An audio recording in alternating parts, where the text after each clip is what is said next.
Yo, what's good, fam? NBA 2K26 has already been out for a month. Of course, I copped it on day one, and ever since then, I've been grinding on the court almost every day. Today, I'm gonna give y'all a review based on my Shaq build.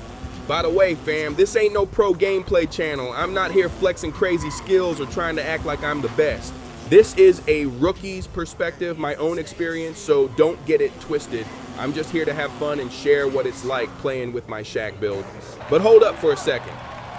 Before we jump into the review, yo, make sure you hit that like button and subscribe. I am chasing 1,000 subscribers right now, and if you all help me get there, I will have the energy to keep dropping more videos for you. You got me, right? Okay then, let's get it. Respect. Let me cut straight to the point. 2K26 is straight up fun. Back in 25, I was grinding that inside center build all day. The dunks felt powerful, no doubt about it, but honestly, the offense was way too limited. Every time the other big man parked himself in the paint, our whole offense looked like rush hour traffic. Nobody moving, everybody frustrated, and even I was sitting there like, bruh, this is painful to watch. But in 26, shooting got way easier. So this time, I decided to throw a few points into shooting. Mid-range at 73, 3-ball at 60, and with 3 cap breakers, I bumped it up to a 78. Now, even though I am running a Shaq build, I am out here feeling like the long-lost cousin of the Splash Brothers. The cap breaker system is actually pretty dope. It lets you boost those low stats. So even an inside center like me can turn into a real shooting threat. Of course, there is some controversy. When a 7'4" center starts pulling threes, it feels like a straight-up cheat code. And yeah, contesting shots in this game is definitely on the weaker side.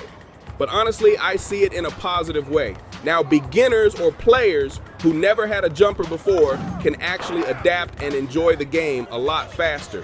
And if more people jump in and play, that is only a win for everybody, right?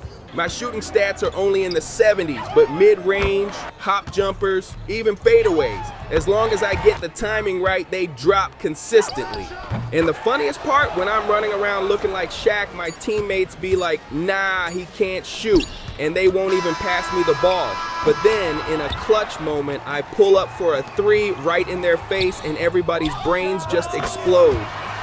Shooting feels so easy this year, it almost looks like even the fans got patched.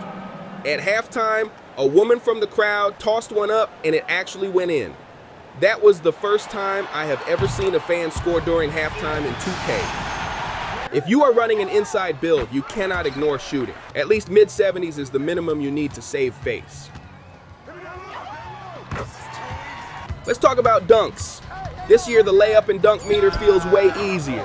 Back in 25, it was tough to get a standing dunk to go with the meter, but in 26, it feels way smoother. My dunk stat is only a 90 right now, and the green window still feels pretty wide. Building a powerful big man in the paint is a lot easier now.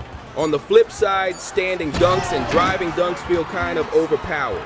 There was even a time I went up for a block with my Shaq build, and the other guy came flying in with a driving dunk. Next thing I know, my Shaq is the one laid out on the floor. I could not stop laughing, but at the same time, it felt kind of embarrassing. I cannot forget about blocks either. My block rating is an 88, and honestly, compared to 25, it feels like the success rate has gone way up. This year, if you time it right, you can really send shots back. It is not that I suddenly got better, it just feels like the game gives you more clean blocks. I am not too sure about interior defense itself. To me, it feels like height matters way more than the actual stat. If you are 7'4", even with lower ratings, just standing there is enough to play defense. At that size, your presence alone is basically a defensive badge. And when you try to shoot over a big man like that, the green window just disappears.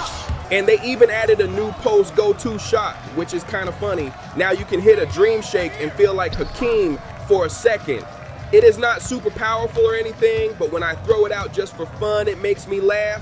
And honestly, it is just as entertaining to watch as it is to pull off. The different ways to earn VC this year are definitely a big plus. Back then, grinding VC felt way too tough, but now I can really feel how much faster it builds up. They are tossing out cap breakers like candy this year, so even the weak spots in my build get a nice little upgrade, And if my crew just sticks around for 7 days, they do all the work for me and I just sit back collecting free cap breakers like it is payday. Another cool feature is being able to customize your takeover. I can pick the exact stat I want and create my own takeover. And if you choose just one, that stat gets a huge boost. And they even switched up the national anthem singers this year. Most people probably just skip over it, but it is cool to see that 2K actually paid attention to little details like this. This year, the emotes feel way more diverse too. It is not just for having fun anymore. Now you can literally dance right in front of your opponent's face and hit them with that little seduction move. Sometimes I pull it out when I am trying to make friends with the good players. Hit it once and suddenly they are like, okay, I see you. But it is far from perfect. There are so many 7-4 centers running around that even my Shaq build gets shoved over the power forward. Like, bro, Shaq at PF, that just feels illegal. 7-4 centers are busted. They are huge, somehow fast, and you can even make them skinny with no strength and still have them hitting threes. Now they shoot, rebound, defend, and dribble like gods. If you are that tall, you should be slower, and if you are weak, you should struggle in the paint. Right now, you do not feel any of that, and it is way out of balance. 2K gotta patch this. Since strength does not really connect to the box out beast badge anymore, I notice most players are not even trying to raise their strength stat. I push mine up to 91 for now, but I am still waiting to see how much of a difference it really makes before deciding if I should max it out. Everybody is taking outside shots now, so there are way fewer chances to grab rebounds. I kind of miss that rush you get when you snag a big board. And yeah, with shooting being so easy, even I find myself drifting out to the perimeter sometimes. But deep down, I still love being an inside center. Battling in the paint, ripping down rebounds, and throwing down powerful dunks, that feeling is something I just cannot give up. In the end, 26 is not perfect, but it definitely brings a lot of changes and a lot of fun. Just fix the balance a little and this game could honestly become the GOAT. So that is my take on NBA 2K26, but that is just me. I want to hear from you too. What builds are you running and what do you think about the game so far? Drop your thoughts down in the comments. And before we wrap it up, one more time, make sure you hit that like button and subscribe. That one click from you really gives me the energy to keep making more videos. All right, fam, that is it for today. Take care of yourselves, and I will see you on the next court. Peace out, stay ballin'.